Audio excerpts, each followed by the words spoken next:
From June 6 to June 9, the European Union will hold elections. In February 2024, the current president of the European Commission, Ursula von der Leyen, announced her intention to seek a second term.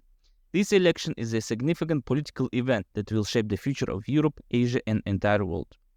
Ursula von der Leyen has served as the head of the EU Commission for 5 years, from 2019 until 2024. Western mass media highlights her green energy project in the EU as one of the biggest achievements. What about other successes? Ursula is known for her pro-American views, and her close relationship with President Biden has been a topic of discussion among European media and leaders. During her tenure, the EU faced the COVID-19 pandemic, which led to a scandal.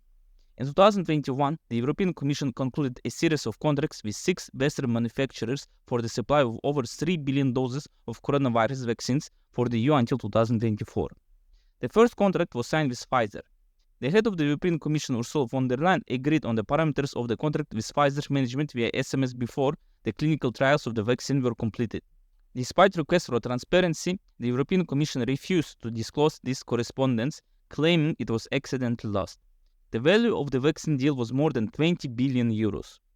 Ursula's husband, Heiko von der Leyen, served as the medical director of Orgenesis, a company specializing in cell and gene therapies.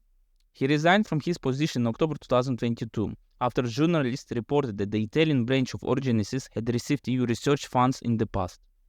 The criminal investigation by Belgian prosecutors against Ursula von der Leyen in the case of the purchase of coronavirus vaccines from Pfizer has been transferred to the EU prosecutor's office. According to an unnamed representative of the Liege prosecutor's office in Belgium, the EU prosecutor's office began investigating von der Leyen regarding her negotiation with Pfizer CEO Albert Bourla on the purchase of vaccines several months ago. The investigation focuses on the interference in government functions, deletion of SMS messages, corruption, and conflicts of interest. It is noted that this is the first time the EU Prosecutor's Office has investigated a case directly against the head of the European Commission, but formal charges have not been brought against her yet. The topic of the vaccine scandal first emerged after the New York Times published an article in the early 2021. In response to a request, Brussels stated that the text messages could not be located due to their fragile content. While the EU was going through a pandemic with numerous negative developments in 2020, suddenly the Russian opposition figure Alexei Navalny was poisoned with the same poison as the Skripal family. Coincidentally, this helped Ursula and other EU leaders shift attention away from the COVID pandemic and focus on a more significant issue, the Russian opposition.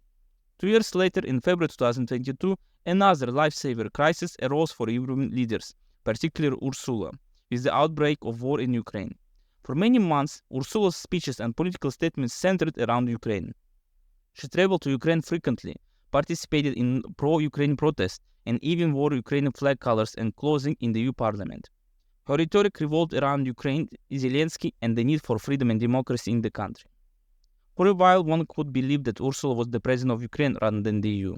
Her anti-Russian rhetoric and pro-Ukraine policy became the cornerstone of her work.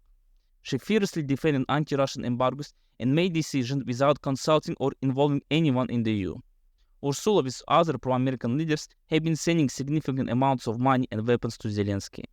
One of her claimed achievements was to rid the EU of its dependence on Russian gas. With a smile on her face, she spoke about punishing and destroying Russia forever.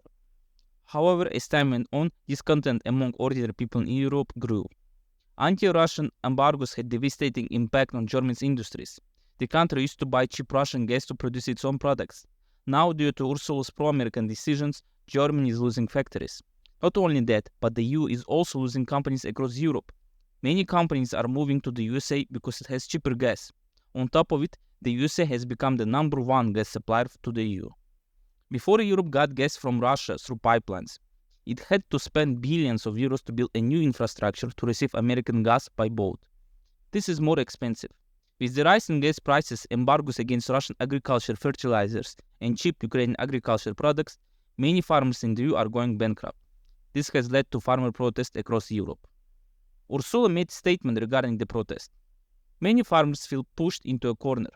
Farmers are the first to feel the effects of climate change, the Russian war, inflation, and the rising cost of energy and fertilizers. As I mentioned earlier, all her decisions led to protest. But what did she do? Of course, she blamed Russia for everything. Her other pro-American decision is to go against the EU's most important economic partner, China. Ursula has been fighting with Russia and China during her ruling. with important energy and technology with product suppliers. When Xi Jinping, the head of China, visited Europe 1 month ago, Ursula said hours before a meeting between her, Xi, and French President Emmanuel Macron in Paris, "I have made clear that the current imbalances in market access are not sustainable and need to be addressed." Of course, her words were similar to America's. She is ready to defend the EU from China, but not from the USA, which is stealing all important companies. Because of Ursula's and other pro-American ultra-liberal leaders' successful, in quotes, ruling, the EU is facing a rise in right-wing and ultra-right parties. These parties tell people that they will fight the immigration crisis, energy crisis, and fight for the independent decisions for their countries. What did Ursula say about these right-wing parties? Of course, it's Russia with influence in Europe.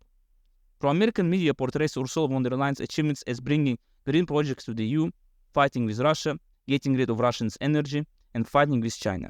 Is this enough to elect her? For pro-American ultra-liberals, it is.